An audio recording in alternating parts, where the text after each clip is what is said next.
There's no doubt over the next few months we're going to see an increase in redundancies and corporate restructures, and I'm getting a lot of telephone calls from senior executives who did not expect this to happen.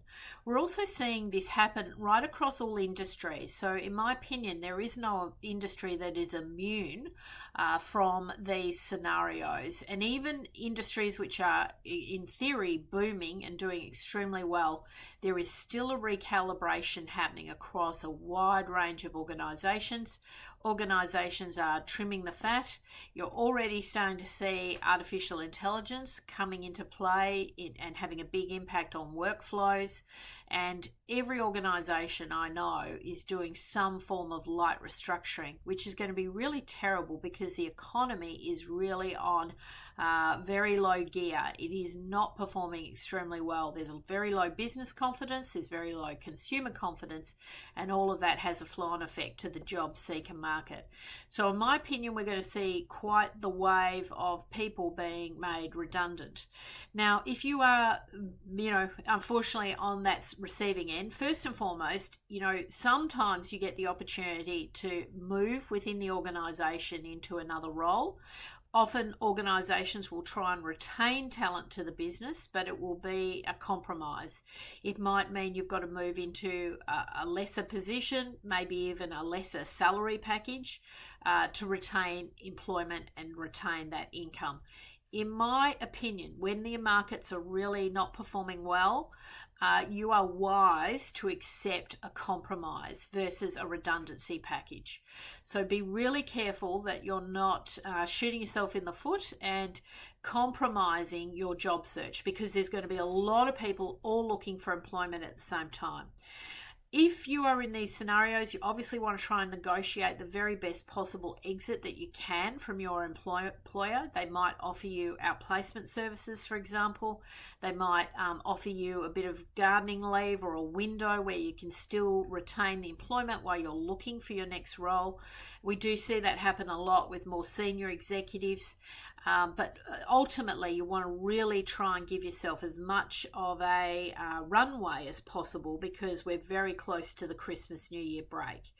And unfortunately, in the old days, they used to make people redundant fairly early, but now they will make people redundant right up to Christmas Eve. There's no morality, there's no concerns about the timing of these things. So, you really have to be aware that, redundancies can happen at the most inopportune times.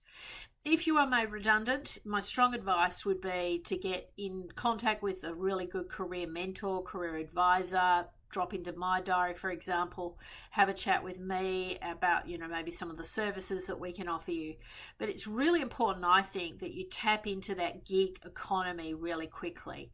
You need to have income coming in while you're doing a senior job search.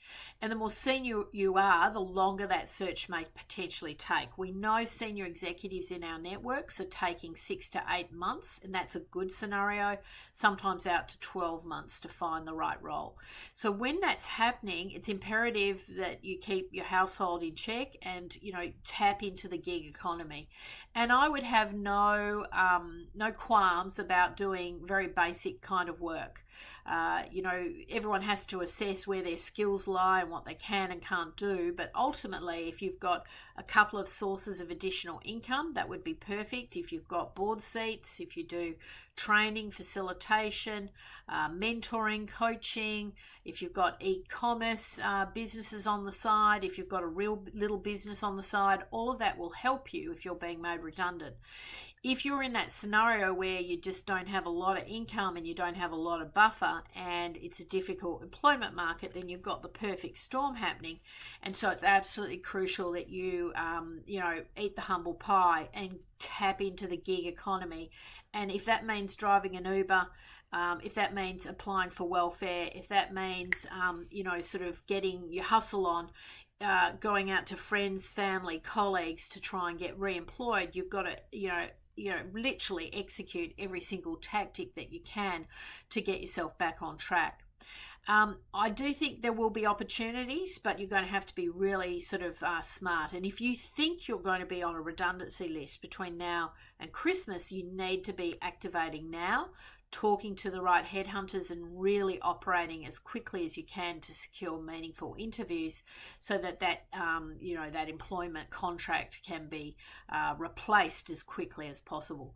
But it's certainly going to be a very challenging few months ahead. I know there are going to be people caught off guard. I'm already having some quite distressing conversations with people who have been released, and this is not the time to take the break and just sort of hope for the best. I think you have to be really cognizant that we are in difficult times, and so you've got to work really hard, get the hustle on to secure that next employment opportunity.